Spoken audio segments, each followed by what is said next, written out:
This is Lon Winters with Graphic Elephants. This is Jimmy Lamp. This is Matt Vassallo with the RhinestoneWorld.com. And you're listening to the Two Regular Guys podcast. And you are listening to the Two Regular Guys podcast. Hosted by... My name is Terry Combs, RG, regular guy. And Aaron Montgomery.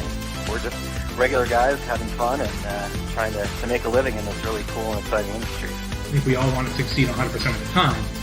Seek to understand before I try and make myself understood. Bring a ton of great information. Coming to you live from somewhere dark, dirty, and dank.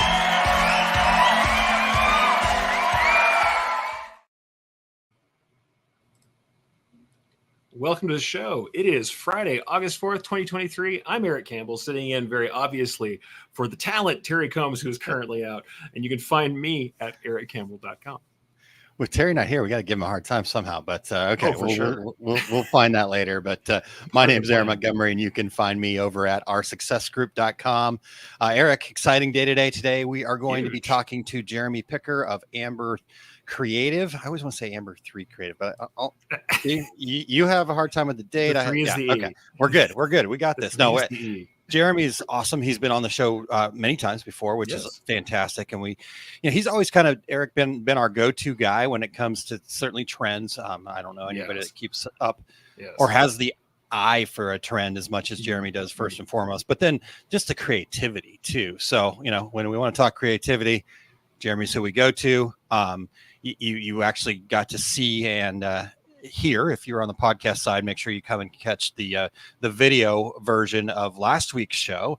And this week you'll want to do the same thing. It looks like. So you got to see some of the amazing things that they're doing over there at Amber with Joe Kramer last week. And so this is creativity, man. I love getting my creative juices flowing. This is really exciting. So that's what we're going to be doing here today, Eric. And then also just a reminder for everybody to stay tuned until the very end, and you get your helping of the secret sauce this week. I'm going to share some tips that I've learned about utilizing AI as a time management tool. Nice. Not something we think of typically when it comes to AI, but stay tuned and learn a little bit about that a little bit later on as well. So absolutely. I can't wait for it, especially because I know you've been doing a lot of work with generative AI with language model stuff. So awesome it's super stuff. Interesting to me. So I try to dig as deep as I can, and we'll see if this sauce will help anybody out. It's certainly helped me. So I'm looking forward. Absolutely. Great stuff.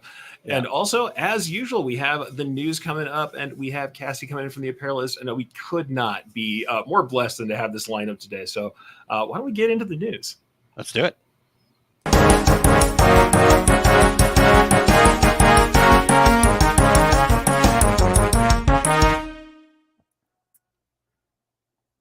Yeah. Hi, guys.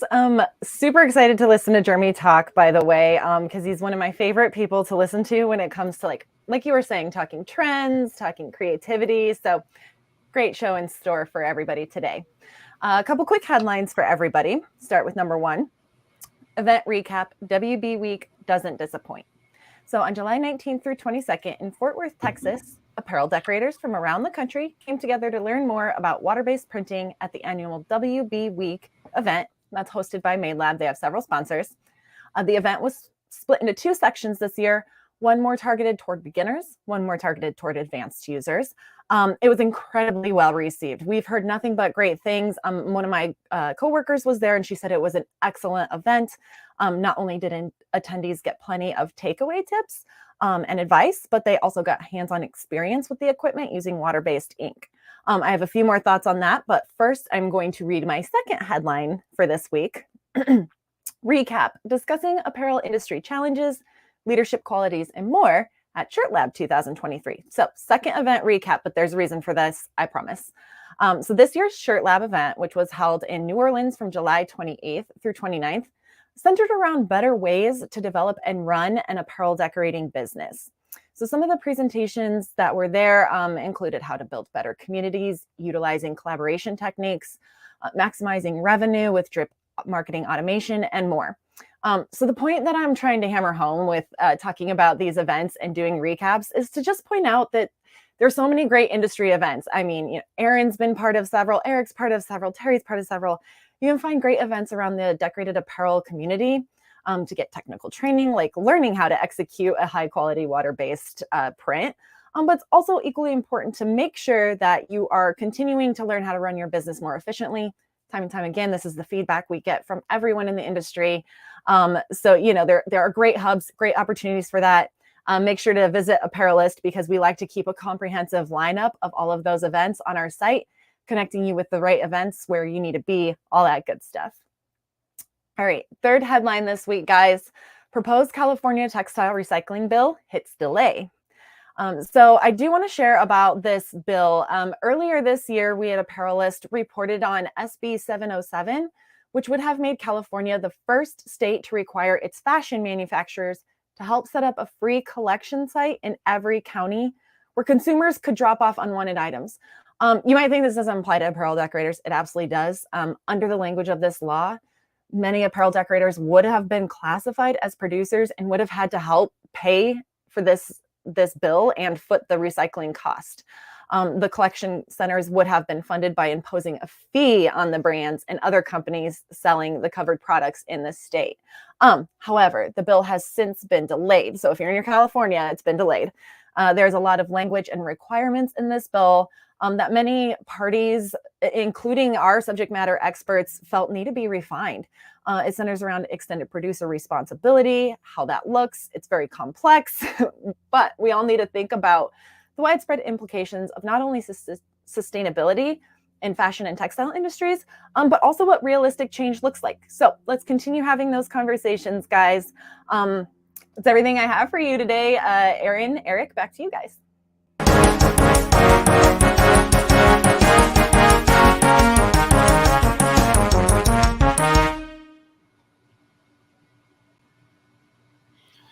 All right. Wonderful. Thank you so much, Cassie. Appreciate you joining us here today. And here's what I love about Cassie. Multiple things, but one of the things is she's always so into helping and sharing and like she said, kind of being that hub for this industry.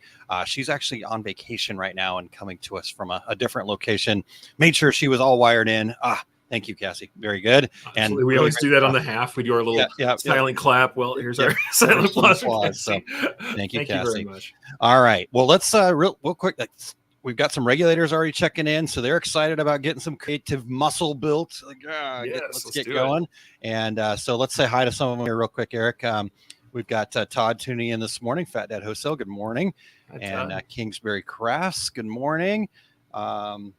Okay, hello from PA, and I have to put my glasses on here. I'm not reading that very clearly, so I'm not even gonna try. I'm sorry. It's all good. I can't see it well enough. We got Mark coming in saying greetings from you. Florence, Arizona. I'm just here for the dad jokes. Well, you'll be happy. We haven't forgotten the dad joke. I know Terry's not here, but it's coming. It's a good one though. It was approved. I told my parents it last night, or my mom's here. I told her, my son was in the car, so we'll see how it goes. I like this one. This is a classic dad joke. We got it. All right.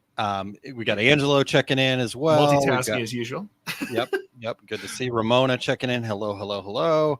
Rich, love Jeremy. Thanks for hosting this, gang. Yeah, love it. Absolutely. We do too, and it's so blessed to get to have Jeremy join us from time to time. We've got Barb checking in from North Central Minnesota.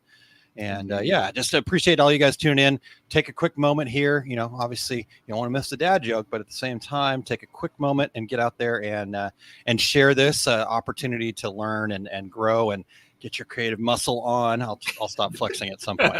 We'll see. Taking us to the gun show early in the morning, man. Yeah. So we've got Rena checking in. Good morning. We've got Joe, our guest from last week, checking in from. Nice. My mom was telling me that it should be in the 115 range there today. So a little cooler, cool spell there for you, Joe.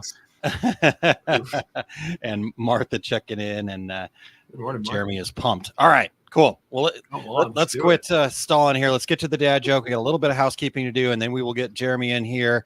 So are you guys buckled up for the dad joke here? Eric, are you ready? Yeah. This is, again, the head shake live instead of behind the scenes. So. All right. So here we go. Eric, somebody has glued my pack of cards together. Really? I don't know why somebody would do that. I don't know, but I really don't know how to deal with it. Come on, it's pretty good. It's at least a good play on words. Come on, It is, dad it jokes. is. It could be worse. That one's not so bad. Yeah. All right. So Terry, you know what? Here Hold on, Eric. Because I did. We're gonna do a bonus one here, real quick. Okay. Because Okay. if you like the I'm in play on for it. words, I read Let's this go one for it. driving back. This was on the equipment supplies sign. All right. Yeah, my pirate friend just got a new hook from the secondhand store. Oh, okay. Yeah, your pirate hand got new. That's the joke. All right. Okay. I blew it.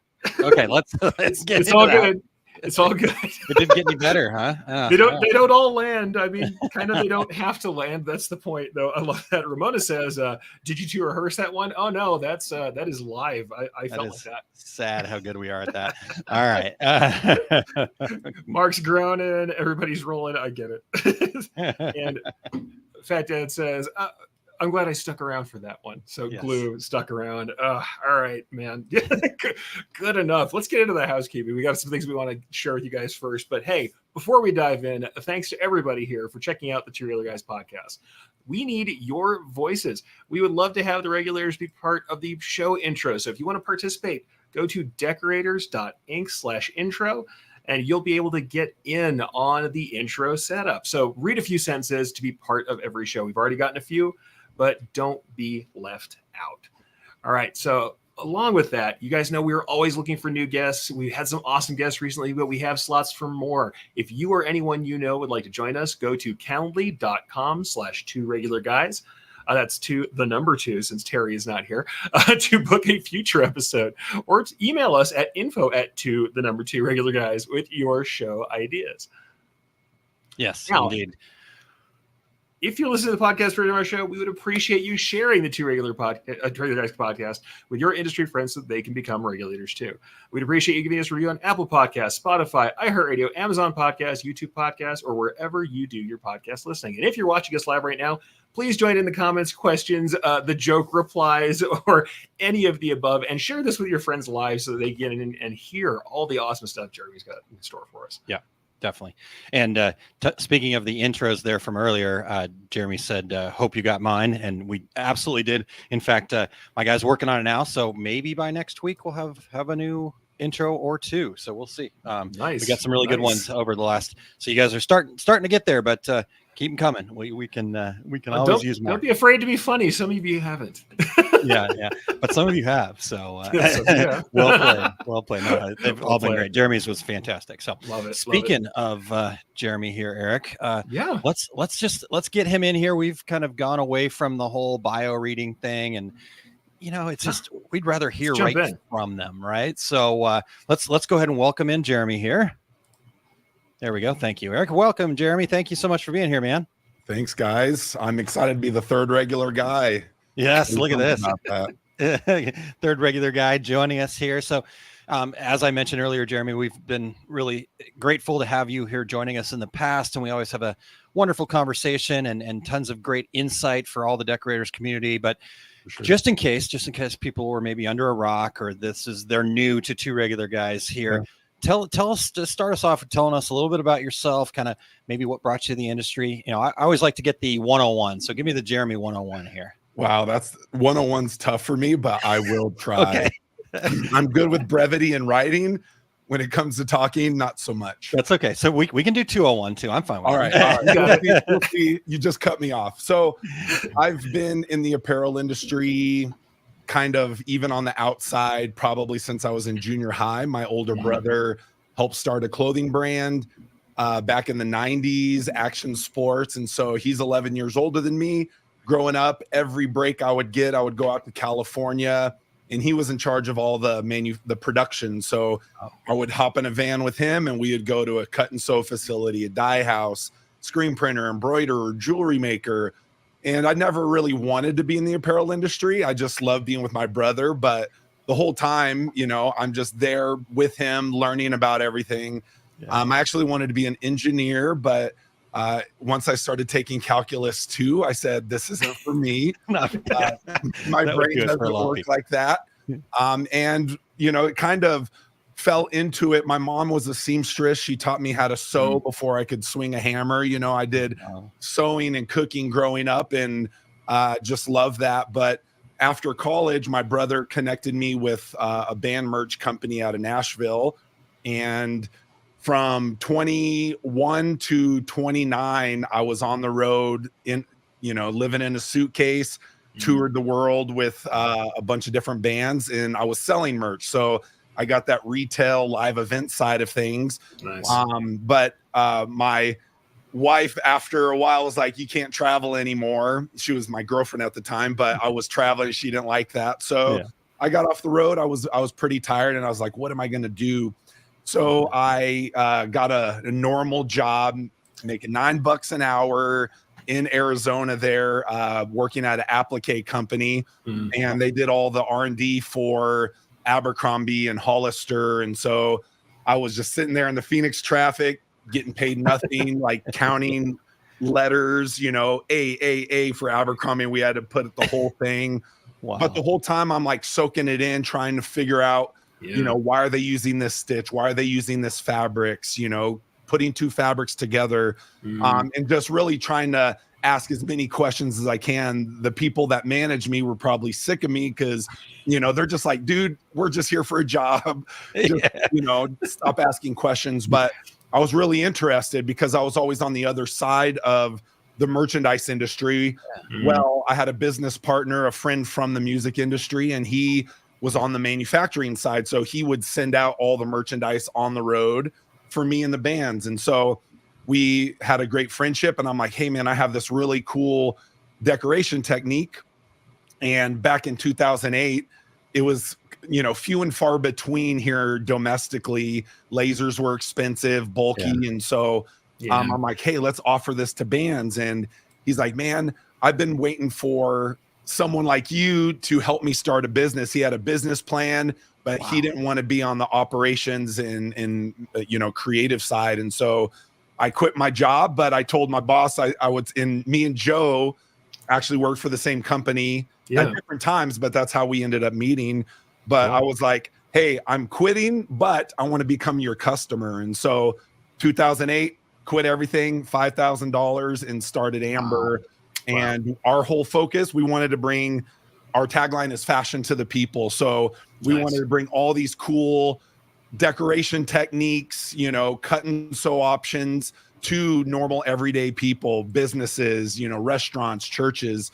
And we started mainly with applique, and then it just evolved from there. And then here I am 15 years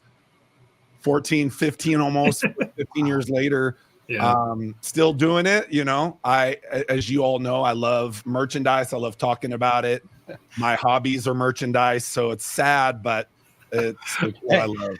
But that's so cool because here's the thing that I really took from that, right? You 15 years later, it's like you get to that point where it's even hard to remember how long it's been, but you have that same passion as when you were doing the $9 an hour job, asking all the questions, right? And I think that's what really makes success. I think that's what really drives us to, like I said, if it's your hobby, it's all of it. That's totally, in my mind, that's super cool. That's what I want to be. So if that's sad, I have to say I'm sad too. I had that recently. Somebody's like, hey, what do you do for spending time on hobbies? I'm like, yeah. So remember that whole section about work we just talked about?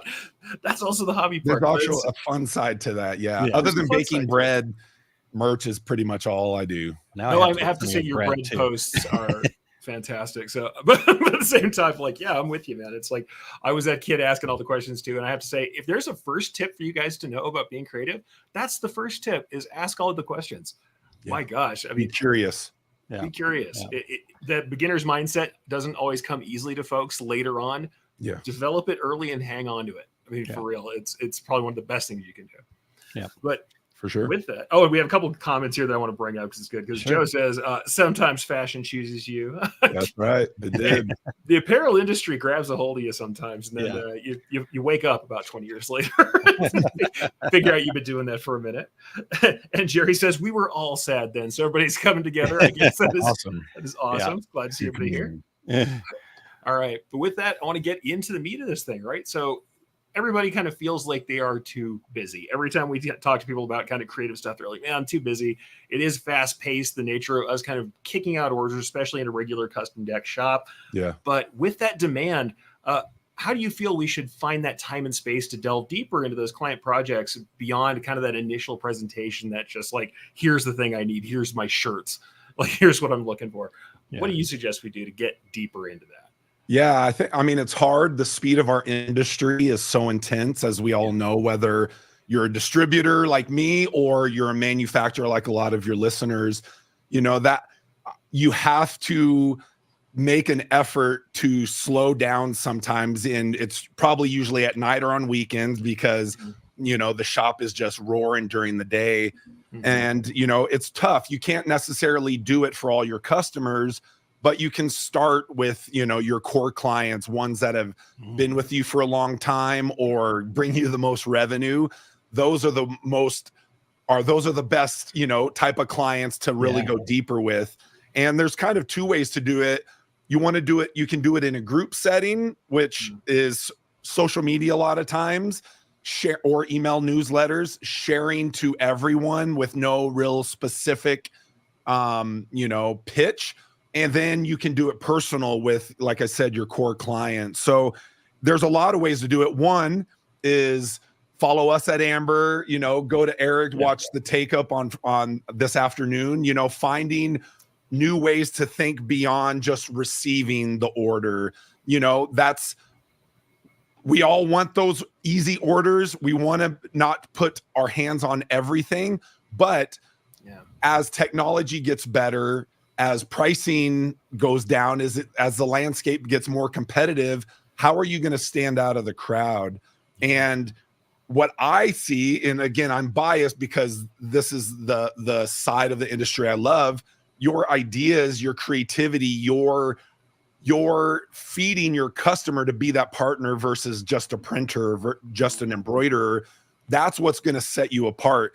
Because if you're only, you know, hey, we have great quality, quick turn times, you know, great customer service. Well, everyone has that on their website. So really at the end of the day, how are you going to keep that customer from going elsewhere? And in my opinion, even if you don't have a design, is that creative development. For us, we're full package. So we want to control everything, design, development, sourcing. But for a lot of people, they might be 1, 2, 3 people, and they don't have the capacity. So starting off is you knowing your customer is just creating a little, whether it's a trend spotlight or taking what your clients are already given you and then spice it up a little bit. If they're just doing left chest embroidery, or if they're just giving you a hat with basic embroidery or a t-shirt with just screen printing, show them some other ways that they could elevate that with, you know, not breaking the bank. Obviously, we're in the wholesale industry, so a dollar matters sometimes. But what are ways that we can just, whether it's a better garment or adding some specialty ink or the multimedia that Joe was talking about last week, screen print with a hit of embroidery or a woven label or something like that, show them what they could have. First, you can mock it up, but then show some market research. This is what I'm seeing in the retail space, whether the client's in retail or not, their audience is spending their money in a retail setting day to day, not day to day, but, you know, week to week on Amazon or the mall or online. And there's a reason they're spending their money. They're buying something that, you know, makes them feel good, look good, and they connect with it. Well, you need to take that same mentality for helping your customers create merch, because the biggest thing is it doesn't matter if it's cheap. The audience doesn't care. You know, they're not worried about that. They're worried about what they connect with, and hey, can I wear this in a social setting? They all, because they get a free shirt doesn't mean they're going to wear it. And so how do you go beyond of taking the client's orders to holding their hand a little bit? And a lot of times that comes with build some rapport, and then in between those next projects, it's not trying to say, oh, I want you to buy a more expensive garment. Well, that's kind of the what goes along with adding spice to it. But it's you go into your investment, you're already spending $5, but if that's a shirt that no one's going to wear, then you're wasting that money versus put a couple more dollars in to get a better garment, a more unique decoration. Again, no one cares about your logo. unless you're Nike, Adidas, Under Armour, Gucci, Louis Vuitton, no one really cares. So why are you putting a billboard? Yes, you have to have a logo to wear, or branded merchandise as your foundation. But the reason people are going to wear your merchandise outside of that event, outside of work, is they connect in a lifestyle social setting. So those are the ways to balance of like, how can we as experts, and that's what we have to do, is show people we're experts, not just I'm an expert manufacturer, but I'm a merch builder, I'm a brand builder. And that goes with leading, not just telling, and showing people what could be done, whether it's just conceptual or you actually get, Eric to did I'm not saying go to Eric for that.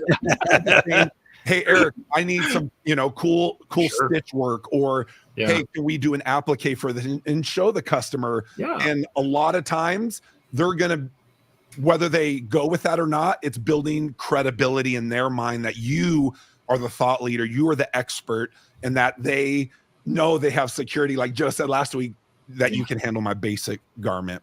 Yeah. Oh yeah, totally. And I think that's the thing.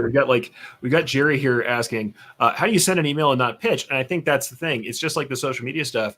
I always say, show the work you want to do.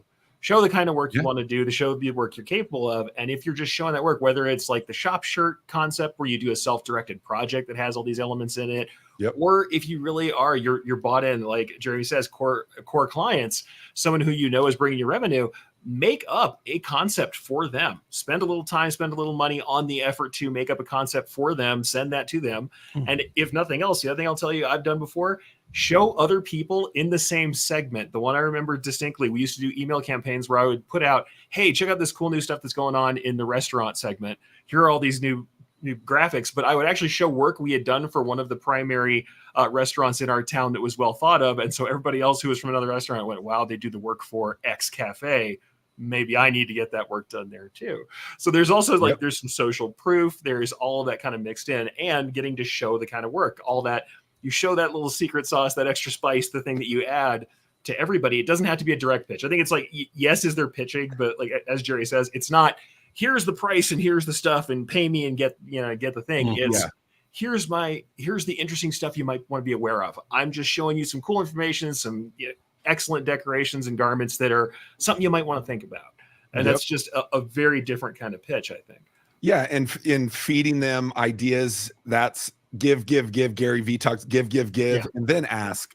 If they're already working with you, they trust you, in some aspect. But it's showing them that, hey, I'm not just here to print your shirts. I want to help you make a better merch collection, merch program. Again, most of our clients, they're not full-time merchandise people. That's one aspect of their job. So how can you make their life easier? One, so that they come to you with all their projects, but then that word of mouth, grassroots people within their organization that are segmented say, I use, custom ink here. I have a brother that prints there.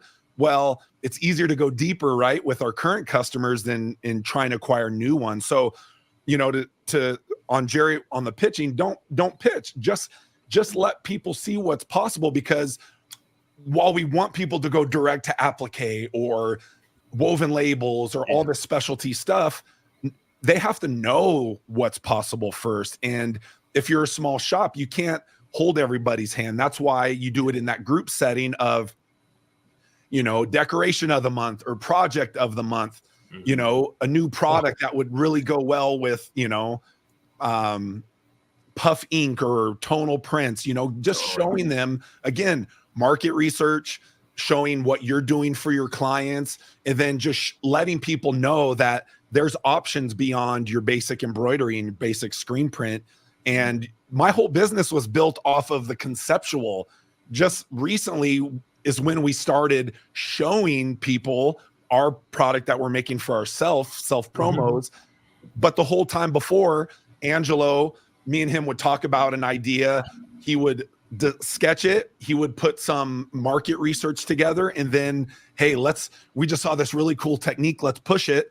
And then we just use the market research as, hey, your logo is going to look like this. And we we're able to sell pretty much everyone for the first 10 years of Amber just on a concept, not even a physical promo for them. It was just an idea to show them, hey, wow, here's your merch. You can take it up to here, and you don't have to take everything up to here.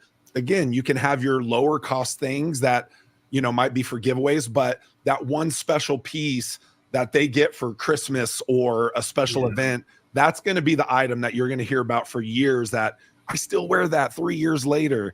And again, it can be as simple as a concept, or you follow guys like us and piggyback off of the content we're posting and just, hey, screenshot it, put your logo on it and say, here's some new trends. If you give us a shout out, cool. But our whole goal is, how can we help you make your clients have better merch? And again, it starts with knowledge, letting them know what's possible. Yeah. Wow. 100%. Wow. We could sit and unpack all of that gold. That was, I mean, there's so many bits and pieces in there. Before I get into my next question, though, there was one part that really stood out to me that I wanted to see if there's any more depth we go into there.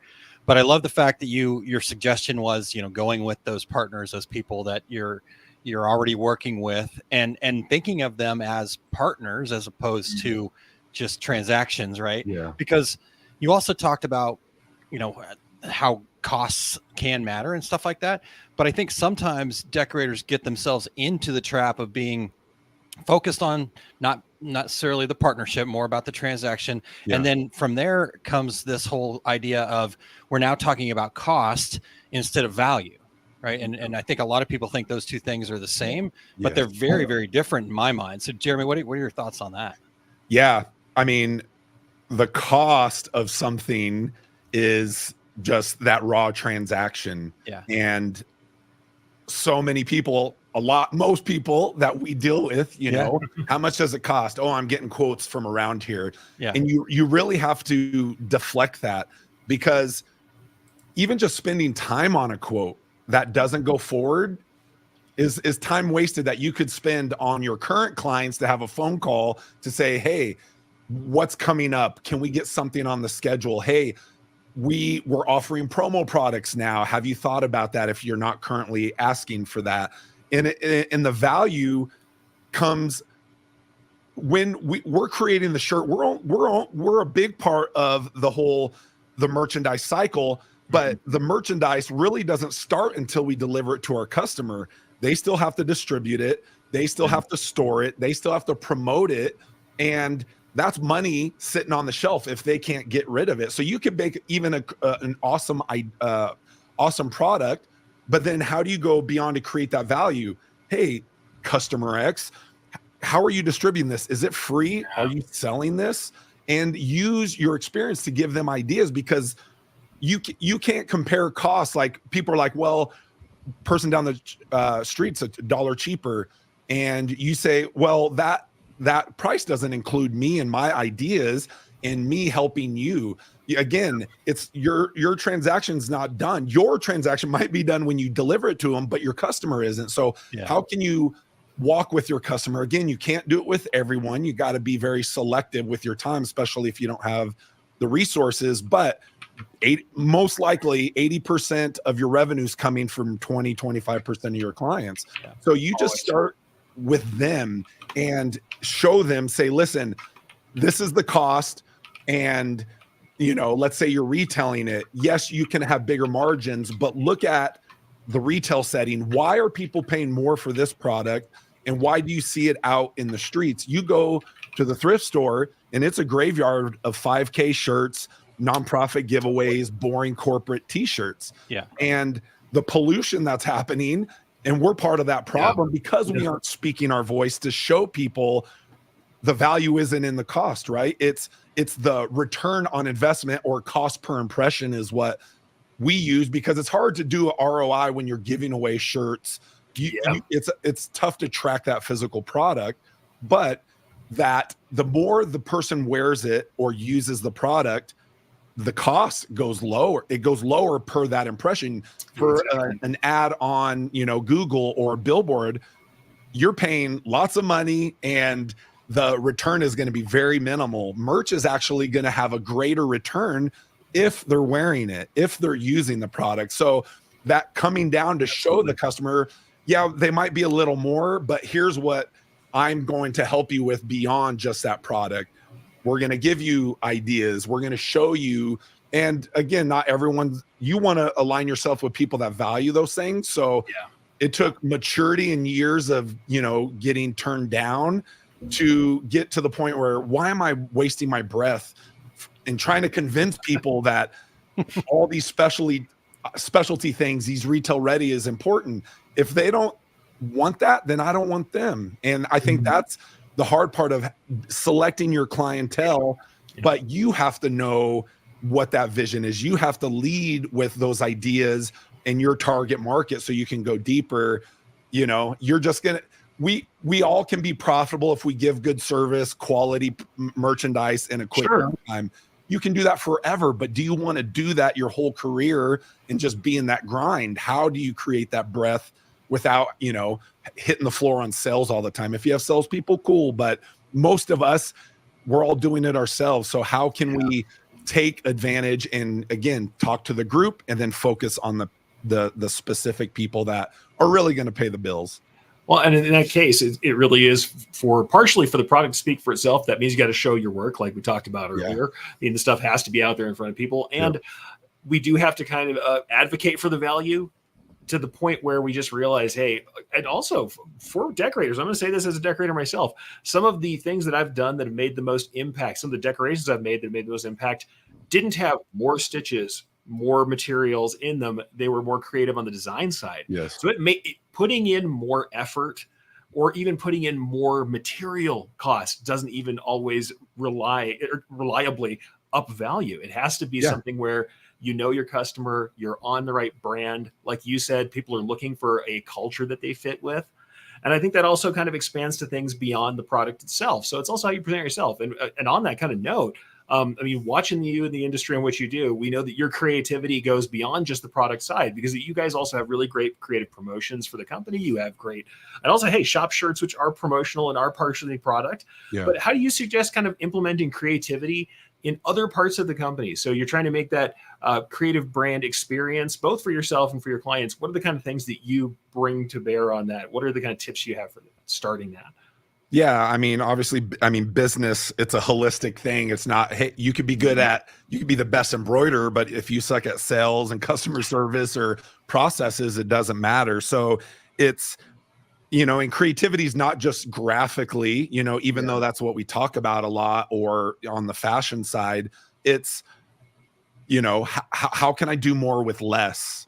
And, systems, processes, software, if you're still working through email, it might be time for an upgrade. There's so many pieces of software out there that can help you automate a lot of that. We use probably 10 different third-party apps, and you have to be creative to get your mind wrapped around that communication. We have Typinator for text expanders. I know there's a bunch of apps, and you can even do it right on your computer, but when there's an entry, we have an automatic template that we send out, for shipping, for follow-up. We have a template, and all we do is exclamation delivered. Hey, John, I think, I see your shirt was delivered, blah, blah, blah. Please, tag us on social media if you can post it.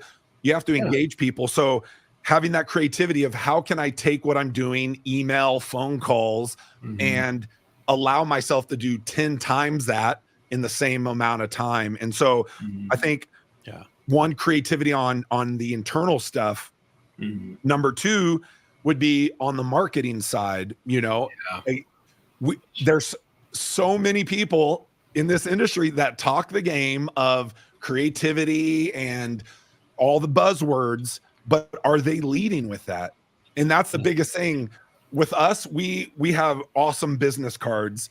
Mine are black metal, laser cut, deboss, a clear gel on it. Yeah. And every time I hand out that business card, even though that business card cost me $3, people are blown away. They're like, whoa, this is the best business card I ever had. It's heavy. The team, we just created ones, and it looks like an Amex card, but it's amber. It's our little icon, and it has a signature and everything. And it's so creative. If you're saying, I create merchandise or I help build brands, and you have this boring paper business card, that doesn't show me that you're super creative. That doesn't show me that you're going to make my brand look good. So I think that first step is leading with that. And how do you lead with that? One, if you don't have the internal capacity to do that, team up with people in our industry. There's a reason, guys like Eric and I are posting more on the fashion side, and Joe as well. We're giving that information for free. We don't need to do that. We've already done that. We've already completed what we're trying to teach. And part of that is my goal. I realize that I can only handle so many clients. Mm-hmm. I want to handle everybody, but I don't have that to scaling portion of it. Well, I came to, maybe it was COVID, but I'm like, you know what? My goal is to help people create better merch. And if I just focus on my clients, that's going to be a small circle of influence. That's why I've kind of opened it up for people in our industry. If I can help my peers help their clients make better merchandise, we're, all raising ships. Or, the rising tide lifts all boats. That's exactly. And the more we can keep out of the landfill, the more we can take off that swag. I know a lot of people use swag. I don't like it because I feel like it's cheapened our industry, or just like tchotchkes. Sure. The more people can lift beyond that, the better. And so whether it's us giving that creativity to you guys and ideas, or you doing it yourself, it's good to get away from the machine. It's good to get away from the computer. And by filling your creative bank, that's the way to do it. And so long answer is, it's all good. I think Pinterest is a great starting point. The software is built for ideas. And so for you as a company, start your own Pinterest board. If you have employees, especially if they're young, hey, take 10 minutes out of your day and go pin. Huge.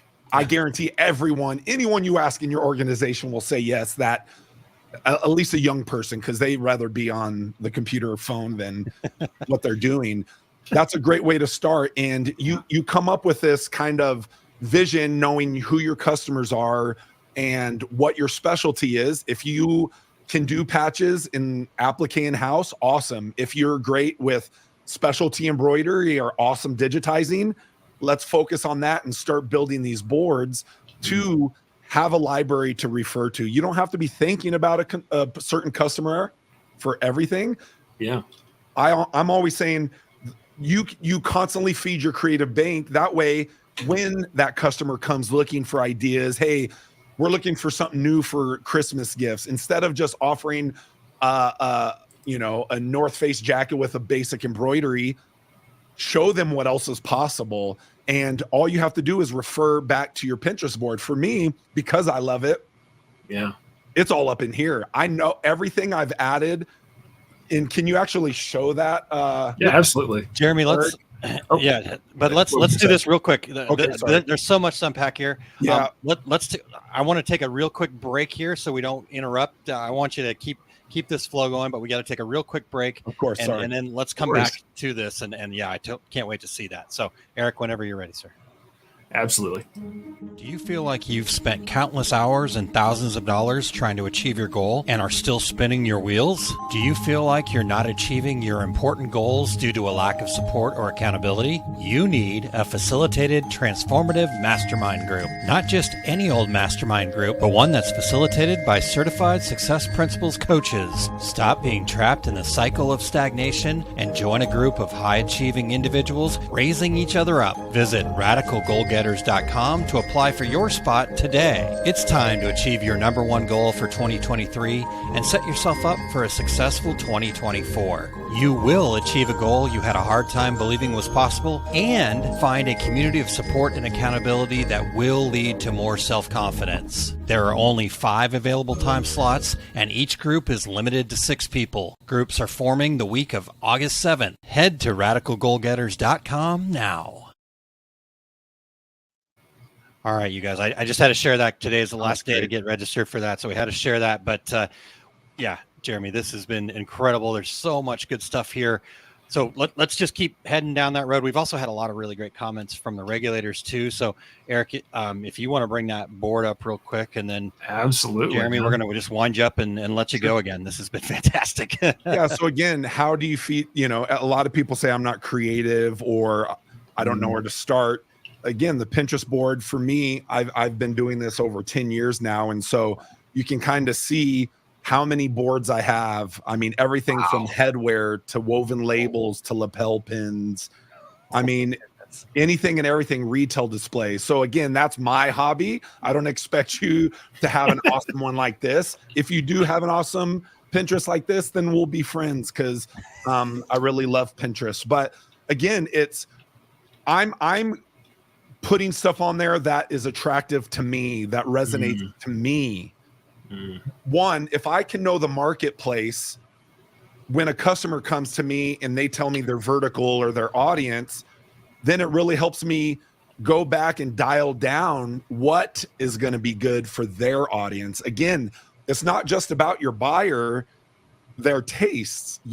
It's about their audience. And so how do you balance with that buyer to say, hey, I know that you like this, but what I'm seeing for teenagers in the retail space is this, this, and this.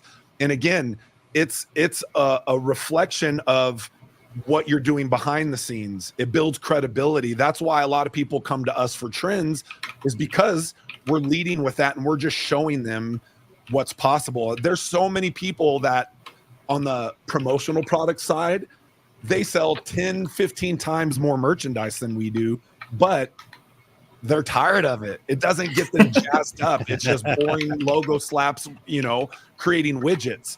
That's great, and that builds a company, but people they want more. They want to see what else is out there. So again, it's just educating people what's possible first off, and then from there, once they know what's possible, then you can start elevating their merchandise or showing them, let's try something, a little more fashion forward, or, change this color up to something that's great for the spring and summer. And so the Pinterest board is my creative library. And then it allows you to pull it. For me and Joe, we're going to be building a podcast, and we're going to have a section. We're going to have a section that is people submit their either, client work or their projects that they're working on.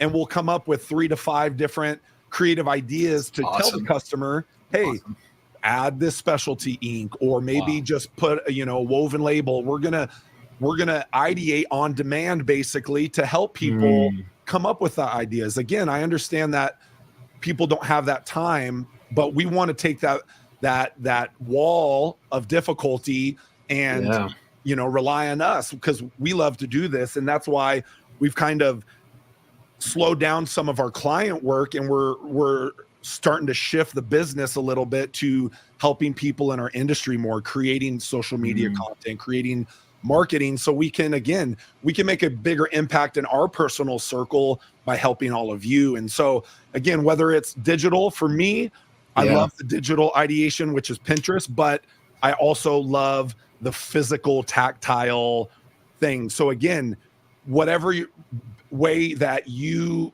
pull in information, do that. So for me, it's fashion magazines. My whole office, it looks like a mess, but it's a library of books and inspiration I've collected. So I love vintage. I love all things nostalgia. And so I have, anything preppy. I have the Japanese do an amazing job of curating American history better than we do. They're really buying up all of our, when you see stuff on eBay and, jeans going for $400, people in Japan are buying those, basically. Wow. And so they've done a great job of curating the Americana culture. And so we love that aesthetic. So I'm buying these books that you're not going to find all of it online. A lot of these are hard to find, but it's this magazine, it's called Second, and it's just about menswear, and it's curated perfectly. They reach out to all the vintage stores in Japan, and they feature them, and they get to show these old products that are 30, 40, 50 years old, and they do a little snippet. So I'm looking at magazines. I bought all these t-shirt books. Again, if you sell t-shirts, you should have every one of those books, because you look at that and you're going to get, again, you're going to fill your mind with images of what's come before you, so you can then pull from them to help your clients. Vintage surfing, posters, skateboard, you know, I've kind of categorized it, typography, you know, there's this whole thing of all the different surfing and lettering. So streetwear is find ways that you learn best and start there. Again, you don't have to go to the extreme, just having a basic understanding, because you as a decorator might not even know what's out there. I know so many people that they only know basic screen print or DTF or heat transfers or embroidery. We have to educate ourselves first if we want our customers to make better merch. You can only make as good as you can offer, you know. So that's, again, how do you feed that beast of ideas and what's out there? Because again, whether you're marketing or not, people wear merchandise for a reason, or, you know, use promotional products, and you have to give them a reason too. Yeah. Oh, totally. Absolutely. I'm one of those people. I guess I always tell my people on my shows, I know you guys have tuned into a lot of my shows, but it's like, consume broadly, create with focus. You bring all this stuff and you put it on the back burner in your mind. You don't know when it's going to be useful to you, but check it out. There are so many ways to make marks on fabric. There's a tremendous number of options that we have. And every year they have become more and more accessible to all of us. I think all of the tools have become more accessible, and it's more about having that creative ability and having that bank, like you said, that massive bank of just concepts and ideas. Yep. All right, Eric, before we get too far away, I do want to bring in some of the regulars' comments. We don't really need to talk too much, but we can certainly. But I just want to hit a couple of them just so we get them included in there. But and I've got them here, Eric, so I can hit them real quick for you. So Nathan says, so you're talking about quality earlier. Preach it. Quality and detail still matters. Sheila mentioned my favorite clients are the ones that want me to come up with something special for them. They understand the creative aspect of the way we work and are open to something that they've not even thought of. I thought this comment from Angela was great, right? When you are so creative like you guys are, Jeremy, right? I was at a food event last night and the boring logo tees actually made him mad. We are very opinionated. I like it. Haters at times. Yeah, I that's love okay. it. That's all right. When you get a passion for something, you gotta grab onto it. So and then when you were talking about like trying to sell to people that aren't open to those things, right? Don't waste your time trying to convince the fly that nectar is better than poop, right? And then I think Jeremy, you've got a friend in the Pinterest world here. He says he's always joking about effing Pinterest and effing Etsy because I go down the rabbit hole finding things I like. Guilty pleasure.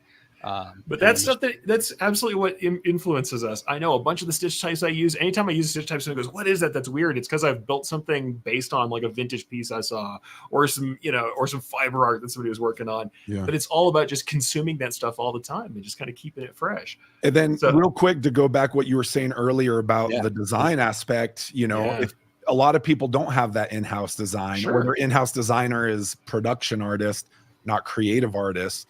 That doesn't mean you just, my hands are thrown up, I'm waiting for the customer to give me their design. It's how can you influence their designs? If you have this good rapport with a customer, put a little trend report, put a little mood board together for them and say, hey, I was seeing this and I thought when you guys are creating your next line, check out some of these elements that I think would go well for your brand. You can influence design without being the designer. And so that's the biggest thing of make it as easy as possible for them to work with you, but then also how am I feeding them and how am I influencing their design? Even if you don't have that design taste, again, go to market research and let the brands that people are spending their hard-earned money on influence their design. That way, because I guarantee a lot of times you have the designer in the back room, they need to design a shirt for the event or a promotion. They have no connection with the manufacturer. And so they're just designing on this flat mock-up, not even thinking in layers. Well, it gets to you, and then a lot of times you don't even have time to influence that. If the designers know they can add a patch to a hat or a little woven label on the inside or an inside neck tag print, for big, you can do garment washing. If they knew that those were possible, Yeah. they're going to be like, oh yeah, I want to design for it, because if you get the designers pumped, then they're going to get more budget because they're sold on it, and then they're going to come in and make a better product. So again, there's so many ways to influence with the creativity, and one, you just have to start, and then two, how can I be creative and figure out ways to sink my claws into this customer instead of just that transaction? Get the creatives on their team involved and let them see what's possible, because I guarantee they want to showcase their skills in those layers, not just logo, shirt, done. Yeah. Oh, wow. Absolutely. I mean, I think that's the thing. It's like they don't know what they don't know, and you are the expert of the process portion of it. Whether you're a distributor or somebody who's doing the actual decoration, you should at least. And if you're not, this is a good time to start. Know what those processes are, where you can get them done, or who can do them if you're not doing them yourself. And then you got to show those. You just have to say these are possible. You're right. Without showing your work, like we've been talking about over and over again, people don't know what they don't know. You're the guide. You are the mentor to them in this process. If they knew all of it, they wouldn't have you do it. They'd go straight to contract. Yeah. So like, Nathan Lieber that just commented, he has a shop in Ohio, and he does that a lot, showing the different techniques. And he's worked with Abercrombie, and he's seen all that elevated retail style. And so for him, it's natural, because he helped them, produce a lot of that. And then now it can trickle down to his rest of his customers. But I think we take for granted that our customers, they don't know anything close to what we know. So what you might take for granted, oh yeah, applique is easy, or a patch is, no, you have to show them. Otherwise they're not thinking about it at all. They don't even look at the layers. They have, my design goes on this shirt. You need to show and break it apart. Design elements, decoration, then the product, and how can we adjust with their budget and timeline and project to make that perfect garment for that event. And again, it just takes a little effort, and you can't do it with everyone. Just be selective who you do it with, and as it builds, then you can expand and infiltrate the rest of your customers. Yeah, absolutely. Yeah. Wow. Okay, so Jeremy, my goodness, this has been fantastic. This super. I mean, seriously, we and honestly, we barely hit any of the questions. So I'm going to make a note here. We're going to have Jeremy back. We're going to have one question, and then we're going to break it down, because there's so much good stuff there. But before we get you out of here, though, I do want to make sure that people can come connect with you. What do you guys got going? I'm going to tune into this podcast for sure when you guys are ready. Let us know when you're ready to launch. It's going to be called Dudes of Thread. Dudes of Thread. Oh my gosh. Super cool. So and I'm sure they'll be, anyhow. So first let's start there. Where can people connect with you, find out more about what you're doing over there at Amber, et cetera? Yeah. So, our marketing for Amber is kind of on a pause, because we're kind of shifting our approach to what we do. Okay. But LinkedIn, Jeremy, JW Picker at LinkedIn, Twitter, Instagram, Amber Creative. We've started a channel, and we're slowly building that. Just again, we want to educate and show people what's possible. And so that's one of them. And then, we have a couple podcasts. We're small, we have great ideas, but minimal time. So we're working towards building up our podcasting. And then this year we're going to be building our own clothing brand. Wow. Instead of again, slowing down some of the client work, because at the end of the day, even if we have great ideas, it's the client's money and project and brand, and they don't always go with it. So we, being creatives and we're restless, we are going to create our own brand and lead with it. We're going to try to approach a retail brand a little differently, more on design and decoration, and showcase what's possible as a clothing brand. And again, it shows our customers and shows the people that we're influencing that, again, we're leading with what people can do instead of just telling them. So that's really exciting. And then Amber is, we're slowly creating our own little product line for to showcase some of our creativity. And again, it's a good release for us. But Twitter and LinkedIn are my favorite. But follow me everywhere, because I'm happy to talk t-shirts. Yes, There's for always good sure. content there. For sure. And Jerry says, dudes of thread. Is that correct? Yeah. Yep. It'll be, it'll be different than Eric. Eric's, very technical and getting into the hard details. Ours is going to be more focused at the distributors, the people that already know how to do a lot of the manufacturing techniques. And we're just trying to show them how to elevate their product utilizing specialty embroidery, applique, and then multimedia. We'll be talking market research, again, our ideation station, and then just nerds talking about what we love is, awesome. You got your first listener for sure right here. So. We can't wait. Keep us posted on that as soon as you have that out there. For sure. We'll make sure that we share that with the regulators as well. Absolutely.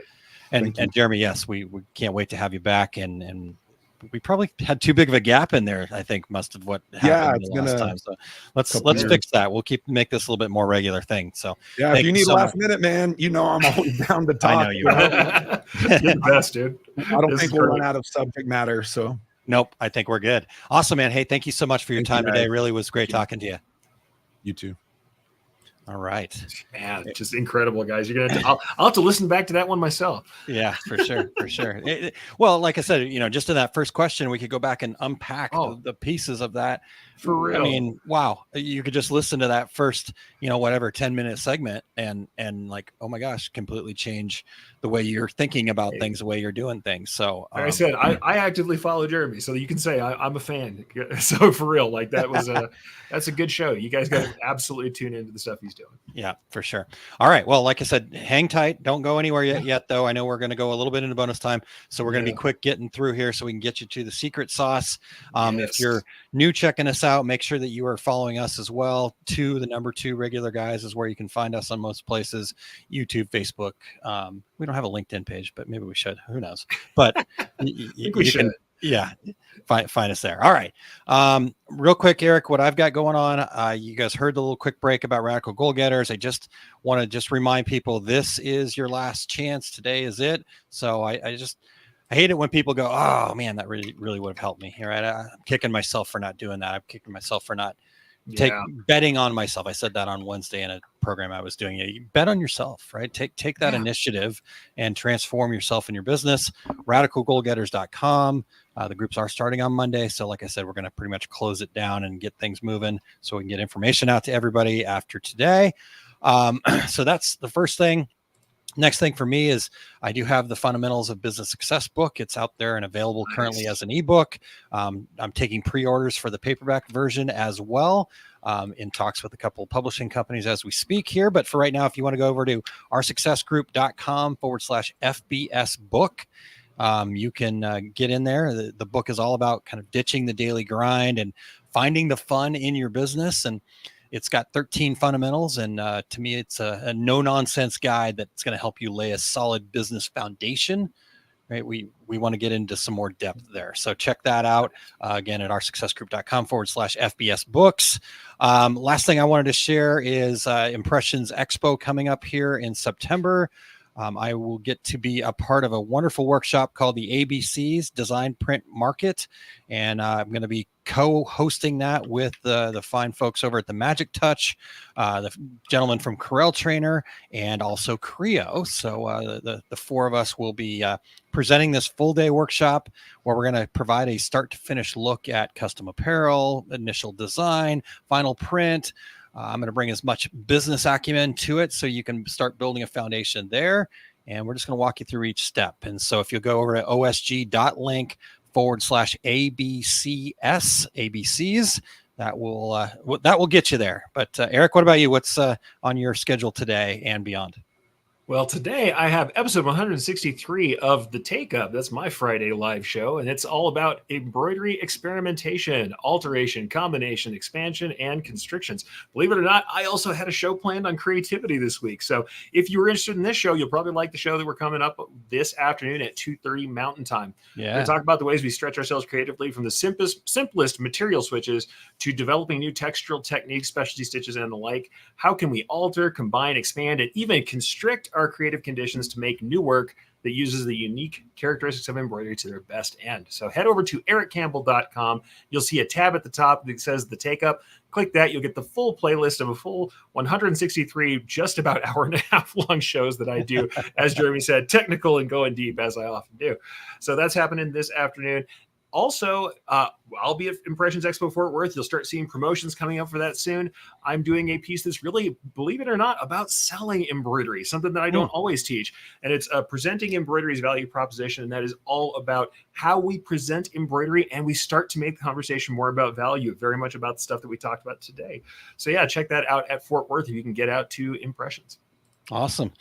Cool. I'm looking forward to that. Real quick for Terry, since he's not here, I'll just share real quick. We talk about his complete screen printing business course.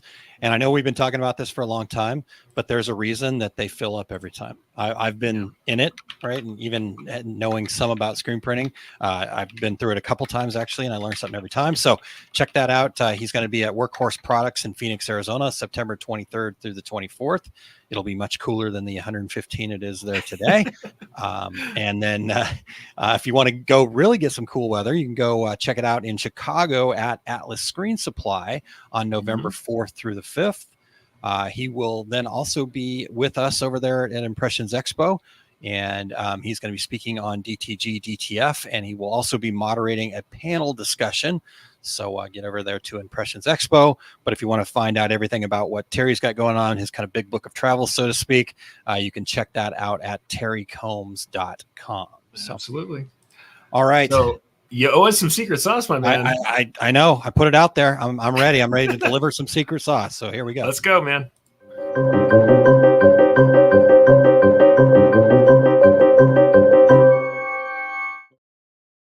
All right, the secret sauce. We're going to sink our teeth back into the world of AI with this delicious sauce, allowing you to utilize AI as a powerful time management tool. Kind of in the hustle and bustle of the decorating apparel industry, every minute does count, and that's where AI can lend a hand. Certainly, many people have turned to AI to up-level their productivity when it comes to things like content creation, finding details quickly, and even those that were part of the Mastering AI project that we had with Dan Clement over at our Success Group, right? Even in the graphics space, you're seeing a lot of that, maybe even creativity coming out of that. But what I discovered was something really cool that I don't think a lot of people are utilizing AI for yet, and that's making our work days more efficient and then focused. Right? A lot of people talk about having a time management problem, but the reality is you have a priority management problem. So here's how I'm using AI for time management. First, I use it for kind of task structuring and prioritization. AI is going to help you plan your day and can even give you a detailed table format if you ask it for that. You just provide it with your kind of list of tasks, what available time you have, and kind of what the priorities are for you, what's your number one goal, that kind of thing. And it will help you structure your day to achieve the right things at the right time. And just a reminder, with all things AI, the more specific you are about what you want to achieve, the better AI can assist you. The next thing that AI has been able to help me doing with time management is it will help us subtract activities, right? It's not always about doing more. Sometimes it's about doing less, doing things, not doing the things that we don't really need to do. So AI can help you identify non-essential activities that you could reduce or eliminate to save more time. If you give the AI as specific details as you can about what your goals are, and then the timeline for completing those goals, and then all the tasks that are on your list, as we talked about in the first segment, it can suggest some tasks that you might want to instead either delegate, maybe you're just going to dump them all together, or move them to a time after you've achieved your number one goal. And then also, I use AI to kind of help me map out a timeline of those goals, right? Or what are the long-term goals? It starts kind of with getting really clear on what the specific goal is and why, but then feed that information into the AI with as much detail as you currently have, along with some of the ideas of how you might get to that goal. And you don't have to know all the steps, right? And those steps are actually going to adjust over time. But the more you learn about it, the more you can kind of have a clear picture of where you're going to head. But AI can actually help you fill in some of the gaps. It's going to give you some great ideas and help you kind of round out your to-do list so you're focused on your long-term priorities. And then One additional way that AI can help you manage your time, specifically how to handle interruptions, right? They're inevitable, right? You've got a coworker, or that coworker is a spouse per se, or something like that, a family member, even the customers that pop in when you're kind of in the zone in that creative space or wherever you're at. If you give AI your specific details on what kinds of typical interruptions you're facing and how it's affecting your schedule, AI will actually suggest to you some strategies, right? Here's an example of a prompt I would use. Please provide a guideline for how to effectively handle interruptions and distractions during my workday. These might include, and then give it the potential distractions, right? Because then it's going to spit out some ideas. Whatever suggestions sound interesting to you, you can ask AI to give you more information and even provide you with a step-by-step guide on how to get there. So it can be a wonderful sounding board, really, in a lot of ways, for finding polite ways of turning someone down or saying no to a customer. I know a lot of us talk about how we need to say no to our customers more often, or potential customers that really aren't good for us. So anyhow, I hope that secret sauce is delicious and you have been able to take something out of it that will help you with your time management. Remember, it's not about working harder, it's about working smarter. And so there's your secret sauce for the week.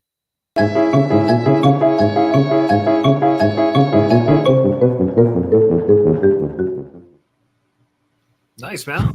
All right, I try to go as fast interesting as I can. concepts. Yeah, Hey, thank you. It's all good. Yeah. Awesome. All right. Well, Eric, well into bonus time, but well worth it good. because the bonus time was fantastic and glorious, and we got a ton of great information. So Absolutely. first and foremost, Eric, we just want to give a big thank you and shout out to Jeremy Picker at AMB3R Creative. Make sure that you're following him. Make sure that you're preparing for all those creative, cool things that they've got coming up. Be there and get that inspiration. In fact, we had a suggestion earlier that we should just have a weekly 10-minute segment with Jeremy. So we'll see how that fits into everybody's schedule, but I like it. So we've done it, Eric. We're here. Thanks, Jeremy, very much for your time today. Absolutely fantastic. Really, nothing I can say aside from, hey, if you didn't catch all of it, listen back again and tune into all the stuff Jeremy's got going on. It's really worthwhile. Yep, indeed. So, Eric, thank you so much for wearing both hats today and did a fantastic job as usual. And really appreciate you pushing all those buttons and whatnot. So all the ones I didn't miss, happy to do it, my friend. Yeah. All right. Well, until then, I'm Eric Campbell sitting in for Terry Combs. He's Aaron Montgomery. And that was the Two Regular Guys. Here we go. We're out. Awesome. Thank you for listening to Two Regular Guys. Check out our website at tworegularguys.com. That's the number 2, regularguys.com. You can also interact with us over at our Facebook page, facebook.com/tworegularguys, or send us a tweet, twitter.com/tworegularguys. And we have a YouTube page. You can find all that from our website, tworegularguys.com. Thanks for tuning in, and we look forward to spending some time with you again next week.